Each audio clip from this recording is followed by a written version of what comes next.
The Lord be with you. Good morning. It is good to be together worshiping our Lord Jesus Christ this morning with all of you. We also welcome in the name of Christ those who are worshiping with us online. We are honored that all of you are here together worshiping Christ together. As you will notice in the bulletin, there is no morning news. While I'm secretary and pastor, some things don't get done. This week it was the morning news that didn't get done. That's why there are events in the bulletin itself. So the events for this week are in the bulletin. I do want to mention briefly that on November 3rd, we are intending to do a Believing and Belonging gathering for those who might be interested in learning more about Tuscarora and about the Presbyterian Church USA, those who might be interested in membership, or if you want a refresher course and you want to get to know some of our newer folks, we'd love to have you come and join that opportunity. That's November 3rd, immediately following worship. We'll have lunch and spend some time together. I also would like to invite you to write a devotion for the Advent devotional this year. We have done this the last couple years, and I think it's been exceptional to read what different people have written. So I invite you to consider that. I know Advent seems a long way off, but it's really, really not. It's only about 5 weeks away, 6 weeks away. So please let me know if you're willing to do that. I would appreciate it. Also, we do have an ad out for church secretary. It is in the newspaper. It is also on our Facebook page. So if you know somebody outside of the congregation that might be looking for 15, 20 hours of work a week in administrative type work, please let them know, and they can send their resume and information to the church. Let me know if you have any questions about that.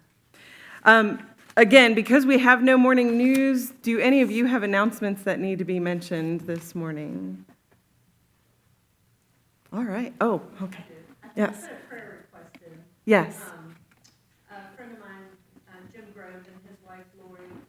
Jim lost his mother this past week, and I'd like everybody to keep Jim and Lori Grove and their family in your prayers.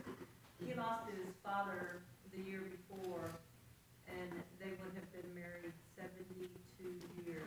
Wow. So they had been together a Long time. His mother had gone downhill ever since the passing of her husband. But I would like a prayer shawl. I did go back to see if there was anything for a man. I didn't see anything, so if we have something for a man to come in, I'd like to get one to take. Okay.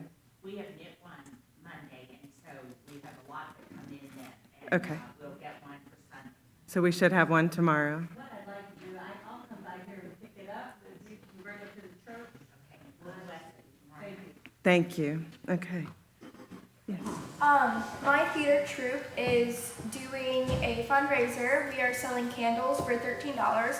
I forgot to bring the paper with me this week for you to order, but if over the week you would like to contact my mom, or next week I will try and have it here. If you would like to order candles, they will come in probably the first week of December, and I will get them to you as soon as possible.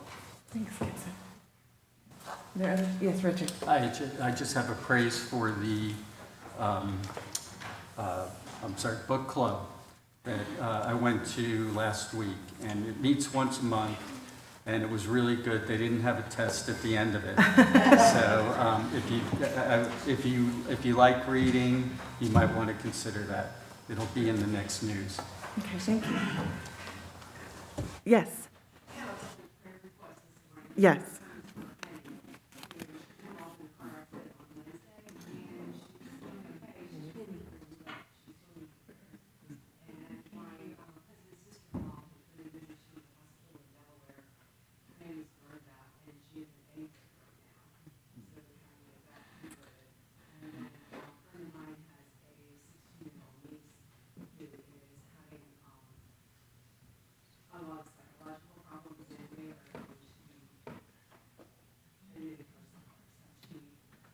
Okay, so Penny was in an accident earlier this week. She's doing well, but please pray for her as she recovers. Brenda is your husband's sister-in-law, okay? And then for a 16-year-old that needs our prayers. We do have, sorry, yes. And I have a joy this week. Yes. On Monday morning at 7 a.m., my daughter decided to bless us with a new son-in-law. And so we had an elopement down at the Potomac River at Harper's Ferry, and it was a beautiful little ceremony for 8. And a beautiful day. So Wonderful. prayers for them. Congratulations and prayers for them. Yes, absolutely. The prayer life of the congregation is on the back of the bulletin. These are joys and concerns that have been shared with us. We do have several to add or to mention.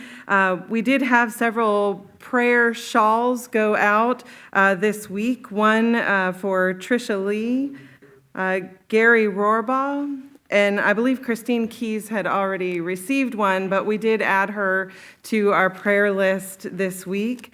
Then we also had one for a baby, Liam Collins, that really needs our prayers. And then we do have a request, in addition to Jim and Lori Grove that Terry mentioned, a prayer for Ron and Betty that are friends of Wally's.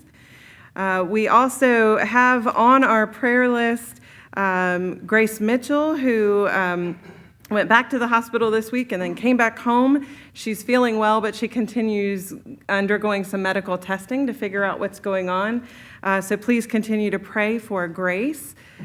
You also have been praying for my mom, Ginger Wilkinson. She had her shoulder surgery on Thursday. She's doing very well, but please continue to pray for her as she recovers. Becky Jones was not feeling well this morning, and that is why she is not here. Please pray for her. And Jeff Maynor he has some superficial blood clots in his leg, and so he's on medication that they're hoping will take care of that. So please pray that that works and that Jeff feels well in the coming days. Are there other joys and concerns? You've shared several, but are there others? Well, I have a joy. Yes. I have a very dear friend of many, many years here from Albuquerque, New Mexico. Wonderful. Welcome. Linda, it is good to see you this morning.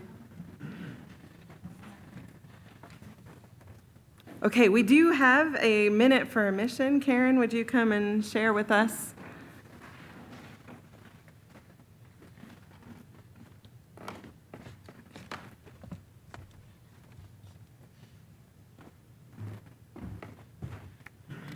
Good morning. Tuscarora Church is giving the Martinsburg Union Rescue Mission $600 this year. This money comes from money that you place in the offering plate each week. So I'd like to tell you a little bit about who they are and what they do. The Rescue Mission in Martinsburg was established in 1960 by people and churches in our community who had seen an increase in homelessness and wanted to help. The mission has been caring for the homeless ever since. The original mission housed just 8 men, and today has 78 beds. The mission primarily serves homeless men, but they also serve meals to anyone who is hungry. They provide clothing, shoes, and furnishings to needy families and can offer emergency overnight housing for families and women if needed. The way the primary program works is this. The mission's guest program provides emergency and